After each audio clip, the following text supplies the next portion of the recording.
They changed the course of history, but you've probably never heard of them. Or have you heard of the Quakers? Perhaps the name is vaguely familiar, but what do you really know about them? What if I told you that, without the Quakers, the history of slavery might have taken a completely different course? That they even influenced the chocolate bar you eat today? Or that some of the biggest corporations in the world have their roots in a group that prefers anonymity and discretion? Today on Bello Mundo, we're going to delve into a community that, despite being small, has a global influence. Behind silent rituals and decisions that have shaped the world, there are secrets, choices, and stories that few know or dare to tell. Number 1. The origins of the Quakers. In the shouts of 17th century England, amid wars, political disputes, and religious persecution, a daring group decided to challenge the norms of the time, the Quakers. At the time, the Anglican Church and the nonconformist dissidents were fighting for power, each side trying to define the ideal model of church in the country. Both were Protestant, but with completely different approaches. The Anglicans defended tradition, while the dissidents sought a church that more closely followed what they believed to be the true New Testament model. The problem? This dispute revolved around external issues, leaving aside the true spiritual experience. The Christian faith had become, for many, just a formality, an adherence to creeds and rituals, with no real impact on daily life. The focus was more on following the right rules than on living a genuine faith, that is, the belief that God has already established from the creation of the world who will be saved and who will be damned. And it was against this backdrop that George Fox emerged, a man who not only questioned the hierarchy and inequality of the Church of England, but also believed in something radical, that every person could connect directly with God, without needing intermediaries such as priests or luxurious temples. Fox's followers called themselves saints, children of light and friends of truth, an identity that, over time, evolved into the name Society of Friends in the 18th century. And here you may be wondering, what does the Society of Friends have to do with Quakers? Number 2. The Quaker Name. The name Quaker actually began as a term of ridicule. In the 17th century, the first members of the movement were known for their intense devotion to the point of trembling during their meetings, believing themselves to be under the direct influence of the Holy Spirit. Well, needless to say, conflicts between the Society of Friends and established religious groups, such as Anglicans and Catholics, were frequent. After all, we're talking about a time when religion and politics went hand in hand, and any deviation from the dominant beliefs was seen as a threat. On one of the many occasions when George Fox was arrested and brought to trial, the term Quaker was used for the first time as an insult. This happened in 1650, when Fox was brought to trial in Derby, England. During the trial, he urged the judge to tremble at the word of the Lord, and the judge, in a tone of contempt, called them Quakers. What began as an insult ended up being adopted by the members of the movement themselves, and to this day is widely used to refer to the religious society of Friends. Number 3. Beliefs. The movement grew, uniting people from all backgrounds around the belief in spiritual equality and the rejection of religious hierarchy. At the heart of this belief is the idea that everyone carries something of God's light within them. This principle guides every aspect of their lives, from the simplicity of their dress to the way they conduct their business.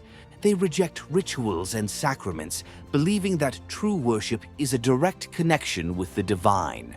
There is no need for intermediaries such as priests or pastors, as everyone is equal before God and anyone can be a spiritual leader. Quakers also stand for values such as equality, peace, integrity, simplicity, and justice. These values are not just words, but guide their daily actions. Their opposition to violence, for example, has resulted in a pacifist stance that endures to this day.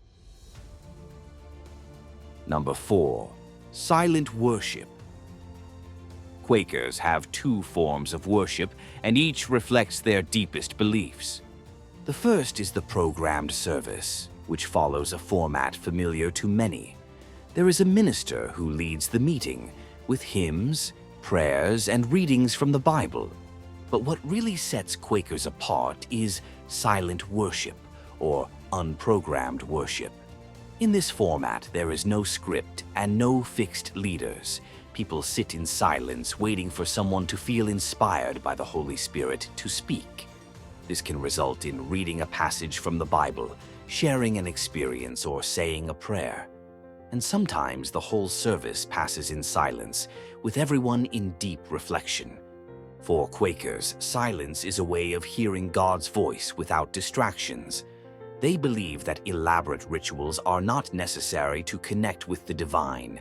For this reason, they also reject rituals such as water baptism or the Lord's Supper. For Quakers, true baptism happens through the Holy Spirit, who speaks directly to each person's conscience. And instead of a specific ceremony to remember Christ's work, they give thanks at every meal, making the simple act of eating a daily opportunity to reconnect with their faith. Number 5. A Quaker-founded Pennsylvania. Quakers, with their ideas of freedom and equality, were often accused of heresy and witchcraft, facing brutal persecution in 17th century England. Being a Quaker meant living under constant threat, but even so, their beliefs continued to spread. Against this backdrop comes William Penn, the son of an English admiral. Although he had everything to follow a life aligned with the nobility, Penn was deeply influenced by Quaker ideas, especially by Thomas Lowe, which shaped his convictions. After studying in Paris and law in London, Penn became close to the Quakers, facing imprisonment and persecution for his beliefs. In the 1670s, the Quakers began to consider emigrating to North America as a way of escaping religious oppression. In 1680, William Penn received a land grant in the New World as payment for a debt owed by the king to his father. Thus was born the colony of Pennsylvania, conceived by Penn as a sacred experiment that reflected Quaker principles: no oaths in courts, legalized Quaker-style marriage ceremonies, and guaranteed religious freedom for all monotheists. Philadelphia, the capital of the new colony, quickly became the center of the Quaker movement in America. The Philadelphia Yearly Meeting, known by the acronym PYM, which organized smaller meetings throughout the region, solidified the Quakers' influence in local society. Although officially separate from the government, Quakers exerted great political influence, holding important positions and shaping public life in significant ways. Pennsylvania became an example of how Quaker principles could be applied in a real society, attracting people from all over the world in search of a place where freedom and equality were more than ideals. They were everyday practices. Number 6. Activism and involvement in the slavery abolition movement.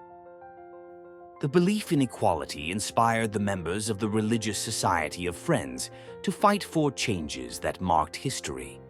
In the 1750s, Quakers in Pennsylvania faced a dilemma: how to maintain their pacifist principles in the face of the demands of the French and Indian War. Many chose to give up political office, preferring to distance themselves from government politics rather than compromise their values, although they continued to engage in social action. However, it was in the abolitionist movement that the community left an even deeper mark. In the 18th century, leaders such as John Woolman and Anthony Benezet pioneered the fight against slavery, arguing that it not only corrupted masters, but also violated fundamental Christian principles. Over time, the abolitionist movement within the community gained strength. By the 1770s, there was a consensus that any member who owned slaves would be excluded. In 1783, British Quakers formed the Society for Effecting the Abolition of the Slave Trade, which became one of the main forces in the fight to end the Atlantic slave trade. They lobbied Parliament and collaborated with abolitionists like William Wilberforce, pushing for the abolition of the slave trade, which finally happened in 1807. In the 19th century, figures such as Lucretia Mott continued the fight against slavery.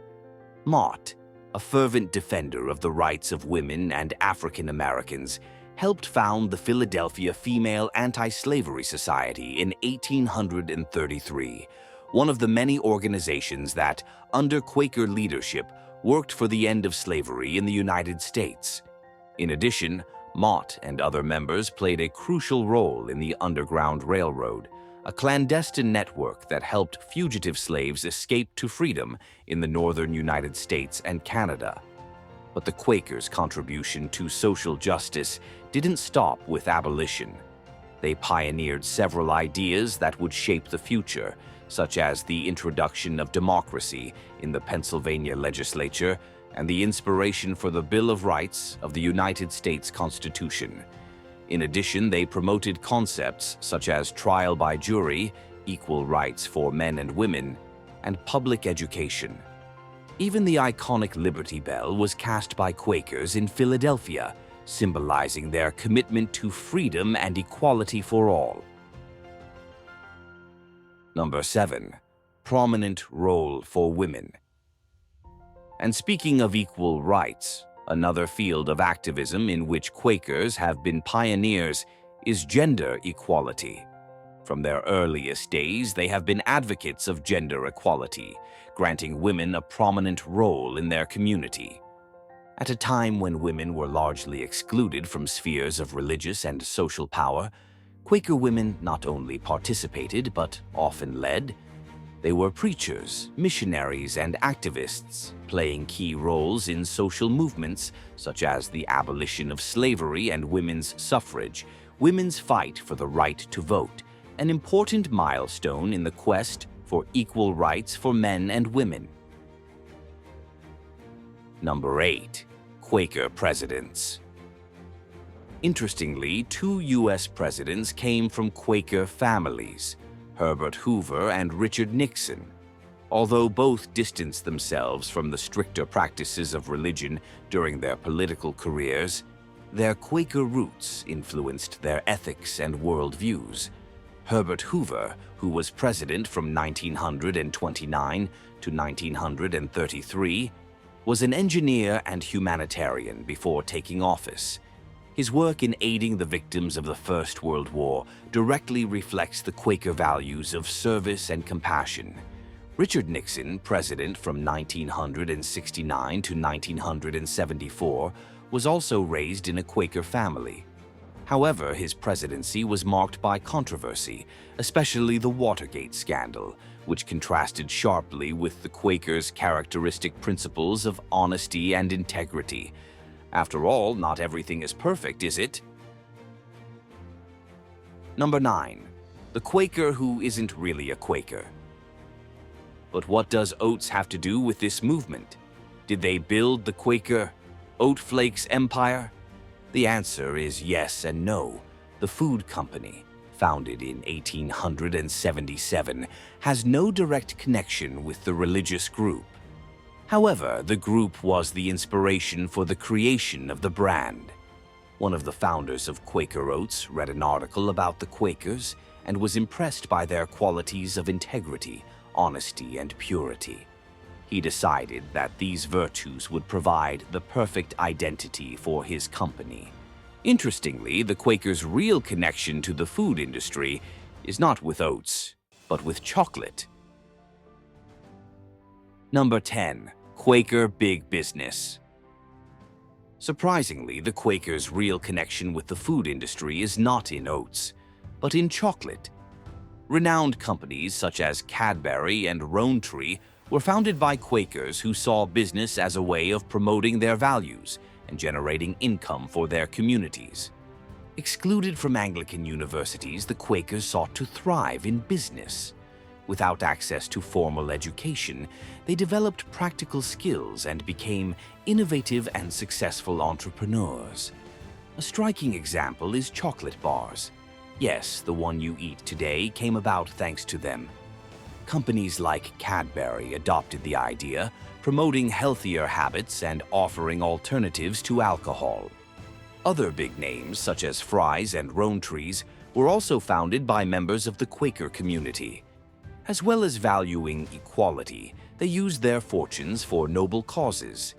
Take Cadbury, for example, famous for the quality of its chocolate and its exemplary care for its workers. To demonstrate this commitment, they built a village in Bournville, Birmingham, with houses, schools, parks, and even a swimming pool, guaranteeing a dignified and healthy life for the workers. In addition to Cadbury, British banks, such as Barclays and Lloyds, also founded by Quakers, have grown to become global giants, maintaining a strong commitment to ethics and social responsibility. Number 11. Quaker Calendar. Let's now leave aside the social scene and explore an interesting curiosity about Quakers: the unique way they deal with the calendar. Instead of using names derived from pagan deities, as in the Gregorian calendar, Quakers prefer numbers. Thus, the week begins with the first day, which we call Sunday, and ends with the seventh day, which for us is Saturday, while the months run from the first month to the 12th month. This system, adopted at the end of the decade of 1650, was widely used until the 20th century, but is less common today. In addition, Quakers avoid traditional religious celebrations such as Christmas and Easter, preferring to remember the birth and resurrection of Christ every day of the year. For them, living simply and devoutly is more important than following seasonal rituals. Number 12. Quakers in the world. Today, Quakers form a global community with around 377,000 members spread across several countries, with the largest concentrations in the United States, Kenya, the United Kingdom, and Latin America. Although few in number, their influence is felt in many parts of the world. Over the years, the community has split into different groups, leading to the creation of various associations. Among the main ones are the Friends World Committee for Consultation, which functions as the international organization of the Society of Friends, and the American Friends Service Committee, founded in 1917 to offer young Quakers an alternative to military service during the First World War. The latter organization is dedicated to providing humanitarian aid globally. Another important group is the British Friends Service Council, which also focuses on international action. Both organizations were recognized with the Nobel Peace Prize in 1947 for their humanitarian efforts. And even though they are a small group, their impact on the world stage is undeniable. But what do you think? Tell us in the comments. If you liked this video, don't forget to subscribe to the channel, activate the bell so you don't miss our next videos, and leave your comment on what you thought of our list. Thank you very much for watching, and we'll see you in the next video.